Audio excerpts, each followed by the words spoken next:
Paz, senhor queridos, tudo bem? Esse que nos fala é o professor Reinaldo, os irmãos aí do Mato Grosso do Sul, Campo Grande.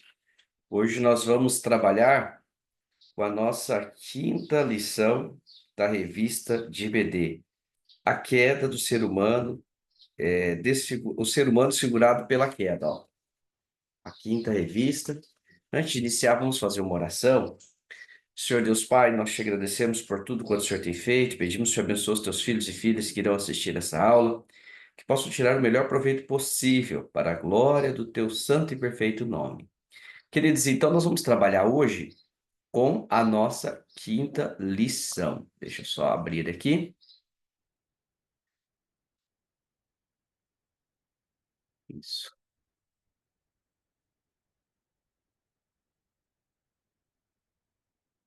bacana. A nossa quinta lição, a temática eu já falei para vocês, deixa eu organizar. Temática nós já falamos para vocês, ó, o ser humano segurado pela queda. Tá? Então, nós já trabalhamos várias temáticas e agora as consequências da queda para o homem. Permitindo Deus, a lição do próximo trimestre será justamente em volta desse tema, o pecado e a redenção, a queda e a redenção. E a gente vai estudar bem mais aprofundado, que nós vamos ter só uma lição, e estamos dentro do contexto de, na teologia, essa temática dessa revista chama-se Antropologia Bíblica, né? Que é o estudo do ser humano de acordo com as Sagradas Escrituras. E aqui nós vamos trabalhar justamente as consequências do pecado para o ser humano.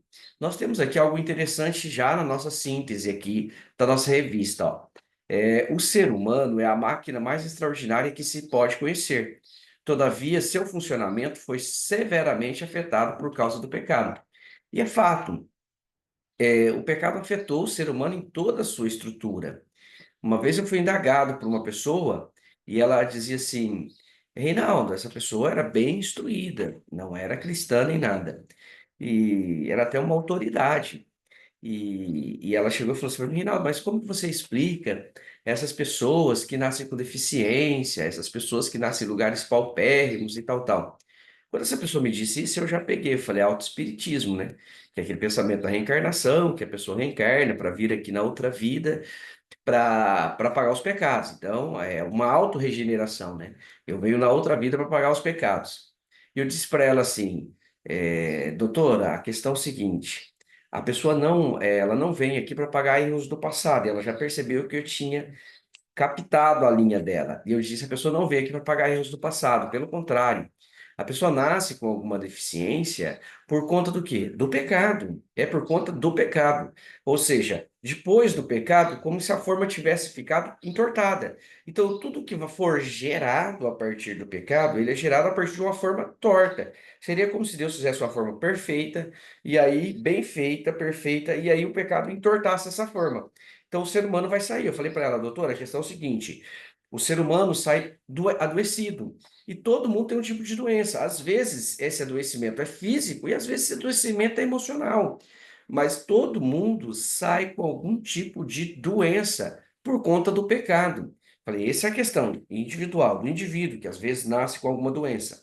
Segundo, a questão da miséria e da pobreza. Também é consequência do pecado. Porque se a gente observar, não era para ter ervas daninhas. Era para ter reproduzir só o quê? Só frutos e verduras e legumes e ervas que servissem de alimento para os animais. Não era para ter ervas daninhas inservíveis. Tiririca, espinho de carneiro, né, que o pessoal fala da roça, né, o picão, espinho de carneiro, tiririca, que são ervas inservíveis. Não era. Isso é consequência do quê? Do pecado, está lá em Gênesis 3. E depois, no capítulo 4, por consequência do pecado do Caim, a terra perde o quê? Ela perde a sua energia, ela perde a sua força. Você vai ver ali no, acho, não sei se versículo 7, 8, leia um pouquinho para frente que você vai dizer assim, ó, e a terra não dará mais o seu fruto. Quem é da roça, vira e mexe, vai ter algum irmão aí que já foi da roça, vai entender isso. Se você pega uma terra e tira a grama dela e desbasta ela, e ela está virgem, que eles chamam virgem, você planta o primeiro ano, por exemplo, dá 100 sacos de milho, o segundo vai dar 80, o terceiro vai dar 60, ela vai perdendo energia, por isso que tem que pôr fertilizante e tudo mais, que a terra perde energia. Isso é consequência do quê? Consequência do pecado. Então, assim, a doença individual é consequência do pecado. A miséria que existe humana é consequência do pecado. Vamos lá. Aí você fala assim, mas e por que que existe países paupérrimos, pessoas vivendo em situação de miserabilidade dentro de países ricos, né? Ricos e capitalistas, pessoas vivendo em situação de miserabilidade e pessoas também vivendo em regiões de miserabilidade. Não vamos ser hipócritas e entender que existem regiões da África que há muita miserabilidade. E aqui no Brasil também. A gente não tem que ser ignorante quanto a isso. Mas por que disso? Consequência do pecado. Porque o pecado vai gerar o quê? O egoísmo. Se você observar, quando Adão e Eva pecam, que Deus chega e indagam, e aí, vocês comeram? O Adão, você comeu do fruto? Ele disse, olha, eu não tenho nada a ver com isso. A culpa é do Senhor que me deu essa mulher. Então a culpa é de Deus e a culpa é da mulher. Não tenho nada a ver com isso. Lá na mulher, a culpa é do diabo, é a da serpente que me enganou. Então observe que o pecado ele vai afetar toda a estrutura humana. E eu disse para ela, falei, a miséria é consequência do pecado que traz o egoísmo, a miséria que a pessoa vive, miséria material. E a doença física, o adoecimento físico também é consequência do pecado, porque nós perdemos acesso à árvore da vida. Então, o ser humano, ele foi criado, como diz a nossa lição, o ser humano, ele foi criado de forma extraordinária, mas hoje ele está desconfigurado, ou seja, ele foi totalmente afetado, ele perdeu a configuração original, aquele módulo que Deus criou perfeito. Ele perdeu por conta do quê? Do pecado. Por isso que nós seremos transformados. Por isso que nós teremos corpos glorificados. Então, por isso que nós também, quando aceitamos Jesus, entramos em um processo de restauração. É aquilo que a Bíblia diz: se alguém está em Cristo, nova criatura é. Precisa entrar em um processo de restauração. Certo que não estamos isentos da doença, isentos de situações adversas, mas nós entramos nesse processo de restauração espiritual até que seja um momento que nós seremos glorificados e plenamente restaurados a uma vida plena e perfeita em Cristo Jesus na eternidade, tá? Então, esse é fato, na Bíblia isso é fato. Aqui, nós colocamos aqui a título de introdução, ó, que nós vamos tentar refletir um pouco sobre esta relação tumultuada entre o homem e Deus. Deus cria o homem, né? E o homem não se atenta ao pacto divino, come do fruto proibido e acaba caindo. E as consequências dele ter pecado, que aí vai gerar o quê? Reflexos para os seres humanos. Nós estamos estudando o ser humano. O que que o pecado ocasionou para o ser humano? É essa abordagem que você tem que fazer, essa reflexão que você tem que fazer. O que que o pecado ocasionou para o ser humano? Essa reflexão fez com que ele ficasse desconfigurado. Mas antes disso, nós vamos ter algumas indagações, ó. Primeiro, o que é o pecado e por que do pecado? O que ocasionou o pecado? A essência do pecado está no pacto entre Deus e os nossos progenitores, Adão e Eva. Quando Deus chega ali para o Adão, Gênesis 2, 16, 17, ele diz assim para o Adão, ó, especificamente no 17, ele diz assim: de toda árvore do jardim você poderá comer livremente, mas da árvore do conhecimento do bem e do mal, dela não comerás, porque o dia que dela comeres, certamente morrerás. Então, o Adão, ele podia comer de todas as árvores, menos uma. E também havia a árvore da vida ali. As pessoas se esquecem que havia duas árvores ali no Éden. As pessoas se esquecem desse fato. Uma era proibida e a outra não. 2, Gênesis 2, ó, versículo 9 diz assim, ó, e o Senhor Deus fez brotar da terra toda espécie de árvores agradáveis à vista e boa para a comida, bem como a árvore da vida no meio do jardim, ó, 2 e 9, a árvore da vida e a árvore do conhecimento do bem e do mal. Então, Gênesis 2 e 9 vai dizer que havia duas árvores especiais, a da vida, que não era proibida, e a do conhecimento do bem e do mal, que era vedada. O que que o homem fez? Foi lá e comeu da árvore do conhecimento do bem e do mal. Ou seja, ele violou o pacto. Que Deus disse: olha, nós temos um tratado. Você vai exercer o seu livre-arbítrio. Como? Não comendo da árvore da vida. Porque no dia que você. Não comendo, desculpa, não comendo da árvore do conhecimento do bem e do mal. A árvore da vida podia comer. Não comendo da árvore do conhecimento do bem e do mal. Pois no dia que você comer, você certamente morrerá. Então, havia esse pacto entre Deus e o homem. Por que do fruto proibido? Aí a gente pergunta, ali na frente a gente vai ver. Deus sabia que eu ia pecar? Sim. Sabia, é fato, querido. Sabia. A gente vai trabalhar com a onisciência de Deus. Deus é onisciente. Deus é presciente. Ele não é limitado ao tempo.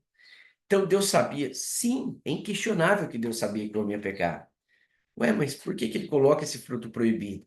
Justamente para o homem poder exercer o livre-arbítrio. Ó, Deus deu o livre-arbítrio para a humanidade.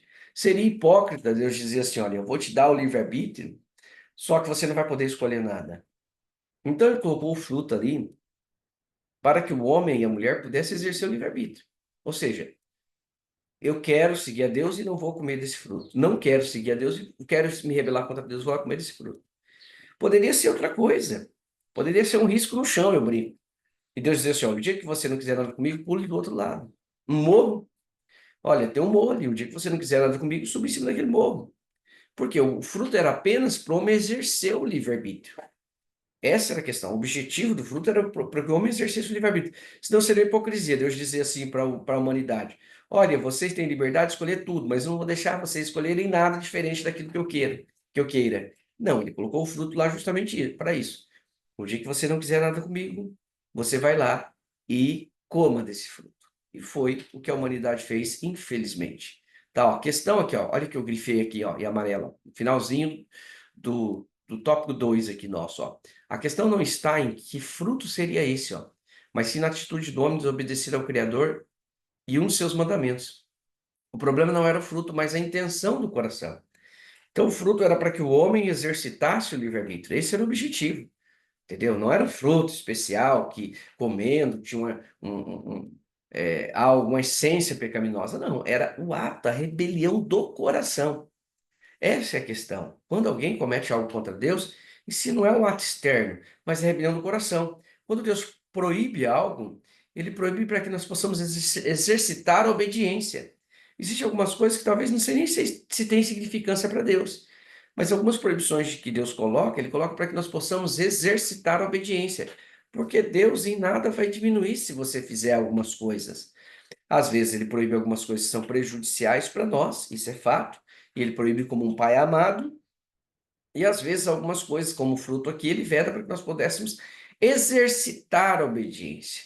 E aí eles, ao invés de exercitar a obediência, eles partiram para a rebelião. A intenção do coração falou mais alto. Assim, o problema do fruto aqui, ó, no grifado aqui de novo, ó, não está no comer do fruto, mas está por trás dessa conduta. A intenção do coração do homem ao comer o fruto era de se rebelar contra o eterno. Essa era a questão. O pecado não estava em comer a fruta, porque todo mundo fica brigando que fruta que é essa. A Bíblia não diz. Aí a gente fala é maçã, por causa da maçã do amor, nada a ver, né? Mas a gente até escorrega às vezes, fala, Adão comeu da maçã, né? Mas não se sabe que fruto era. O fruto deveria ser bonito, que era tentador e tudo mais. Parece-nos que não poderia ser uma jaca, né? Porque eu não acho interessante uma jaca externamente, né? Ainda que alguns gostem internamente, né? Mas deveria ser uma maçã, uma uva, alguma coisa tentadora, né? Esse fruto. A gente não sabe qual que é, mas era algo tentador. A Bíblia diz isso, né? Agradável aos olhos, né? Eu acho que uma jaca não parece ser muito agradável aos olhos, embora o seu produto interno seja agradável, tá? Para alguns, outros não gostam, mas vamos lá. Queridos, Deus sabia que o homem cairia? Sim, essa é a questão. Por quê? Porque Deus é presciente. A onisciência de Deus, ela se desdobra na presciência, entendeu? Ou seja, que Deus sabe todas as coisas antecipadamente. E também na própria onisciência, que Deus sabe todas as coisas ao mesmo tempo. Então, a presciência. Aqui, o texto de 1 Pedro 1 e 2, que está citado aqui na revista de vocês, diz que nós somos eleitos segundo a presciência de Deus. Deus sabe Deus sabia que o homem ia pecar, e além disso, Deus sabe até mesmo quem será salvo. Mas ainda eu vou mais além, tá? Nós vamos continuar aqui, ó.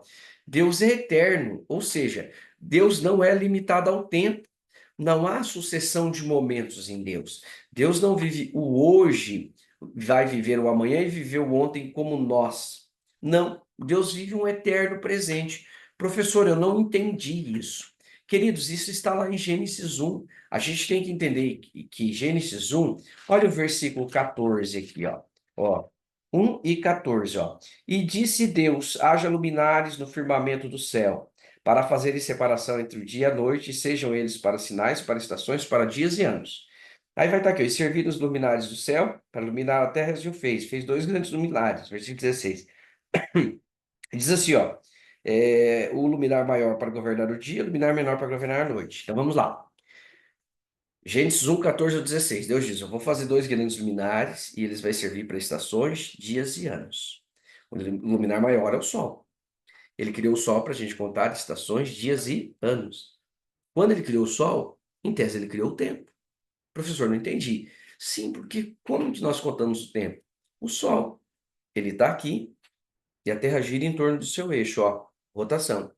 Quando a Terra dá um giro em torno do seu eixo, nós temos o dia, 24 horas ou 23 horas e 52 minutos, lá nós temos o dia. E ela vai rodando nessa rotação e também rodando em volta do Sol, que é a translação. Quando nós temos um giro em torno do Sol, nós temos o ano, que é 365 dias, 5 horas e 22 minutos. Então, observe bem, se a gente tirar o Sol, a Terra não tem referencial para contar dia. Então, quando Deus cria o Sol, ele diz, eu vou criar o Sol para vocês contarem estações, dias e anos. Ou seja, Deus criou para nós. E quando ele cria o Sol, ele cria o tempo.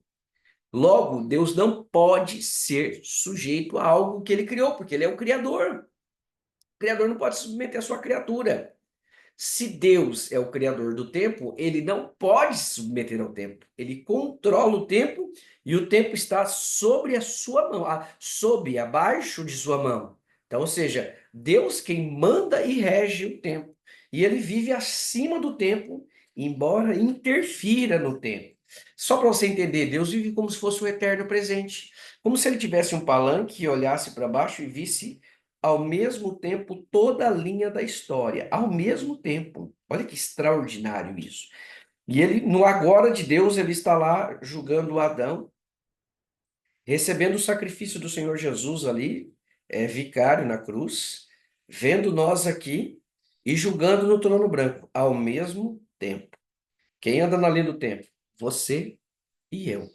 E às vezes nós estamos aqui, ó, tem a linha do tempo, nós estamos aqui nesse intervalo e falamos, Deus, o senhor não está fazendo nada? Ele diz, estou. O senhor não está vendo nada? Ele diz, estou. Aonde? Ali na frente.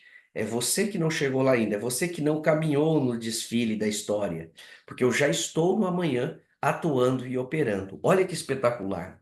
Às vezes nós temos medo do amanhã, porque o amanhã é novo e o novo nos traz insegurança. Só que quando você chegar no amanhã, Deus já está lá. Olha que extraordinário aqui também, ó. Quando você chega numa empresa nova, ou numa igreja nova, ou qualquer ambiente novo, você fica inseguro. Você vai para um trabalho novo, você fala assim, como que vai ser o trabalho, como que vai ser a chefia, como que vai ser isso e aquilo. Você fica inseguro. Mas se você chegar na empresa, que você vai começar o trabalho amanhã, e você vê um amigo seu na empresa, um irmão da igreja, e fala, rapaz, o irmão fulano trabalha aqui, eu nem sabia. Você já se sente até seguro, dá aquele alívio. Você fala, eu vou encostar nele, vou tomar algumas informações como que é chefia, como que é o trabalho, como que eu devo proceder aqui. Porque tem alguém que você conhece no novo. Isso, para nós isso é um conforto, porque o novo, o amanhã é o novo. O amanhã traz insegurança, mas fique tranquilo, porque quando eu e você chegarmos no amanhã, o Deus de hoje já está no amanhã, ele não estará, ele já está no amanhã. Então Deus não é limitado ao tempo. Nós até colocamos essa frase aqui, ó, que não há sucessão de momentos no ser de Deus. Ele não vive hoje, viveu amanhã, ele vai vive hoje, viveu ontem e vai viver o amanhã. Ele vive um eterno presente, ó.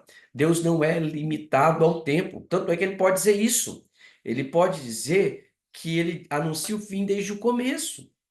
Por isso que nós temos as profecias bíblicas se cumprindo a todo dia, porque Deus já está operando e vendo o que vai acontecer no amanhã e falando para nós hoje. Nós que não chegamos lá ainda, mas ele já está lá e dizendo para a gente o que está acontecendo no amanhã, o que ele está realizando no amanhã.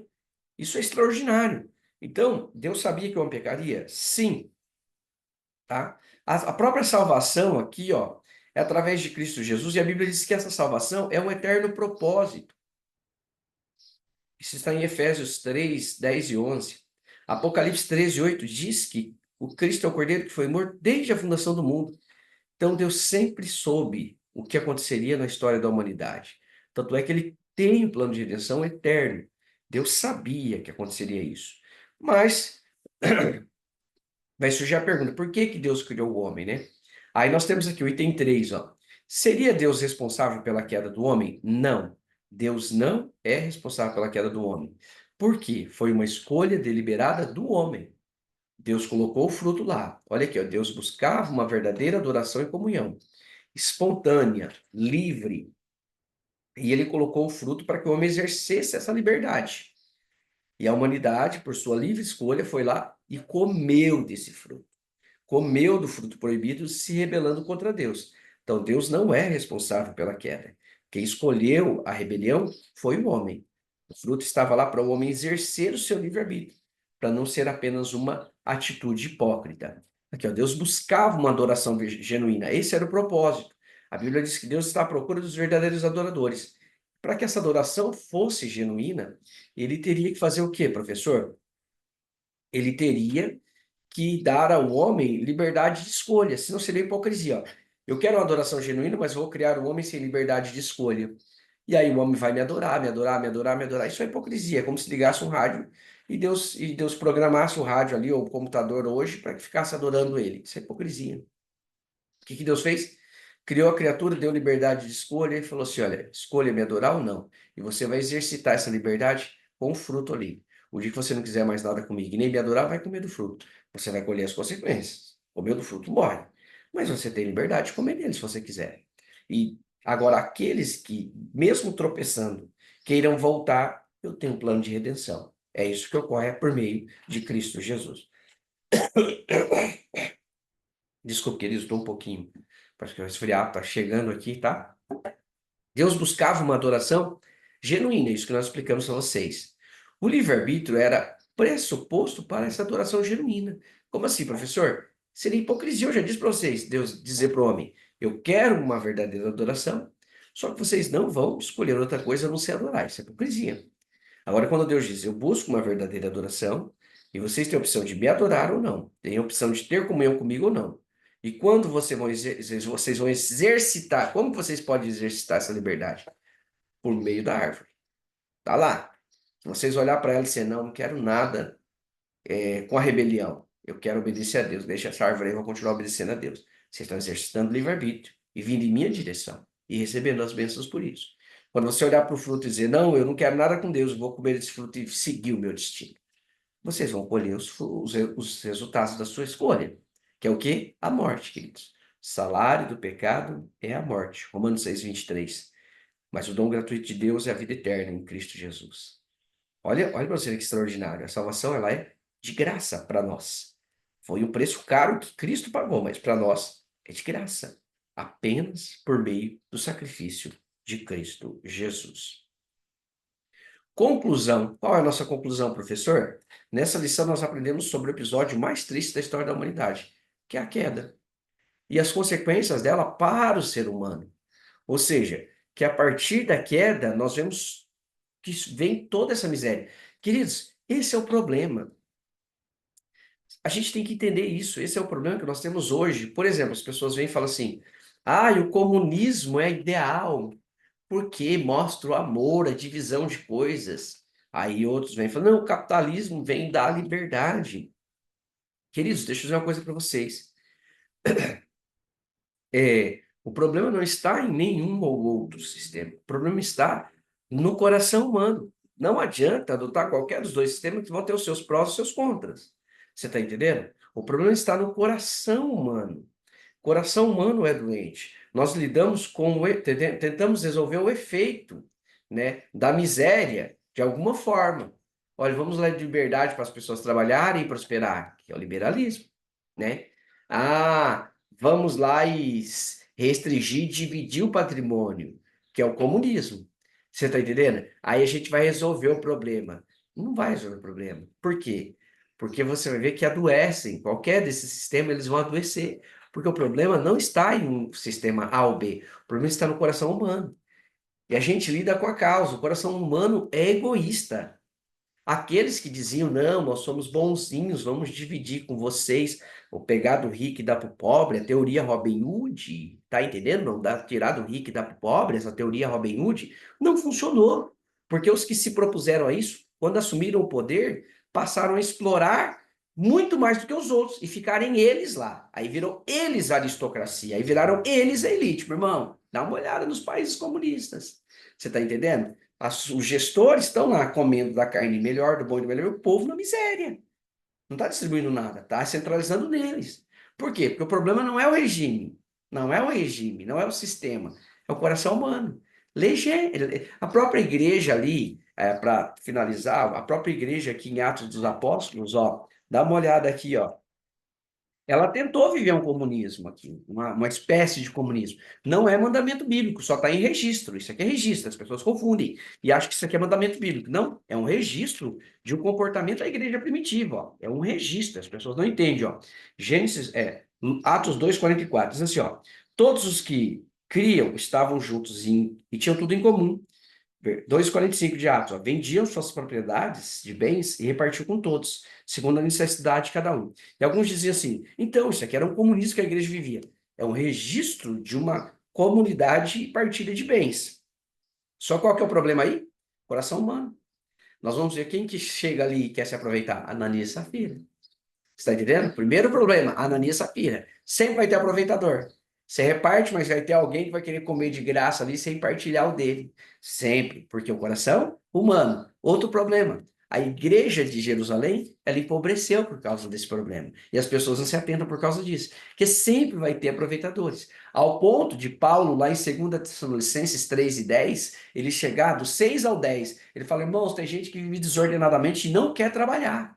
Quer viver desordenadamente, comendo à custa dos outros. E ele diz no 3:10, quem não quer trabalhar, não coma. Por quê? Tinha aproveitadores, Jesus vai voltar a qualquer momento, eu vou ficar comendo à custa dos outros. Sempre vai ter o quê? Aproveitadores. Por conta do quê? Do pecado. Essa é a questão. Olha aqui, ó.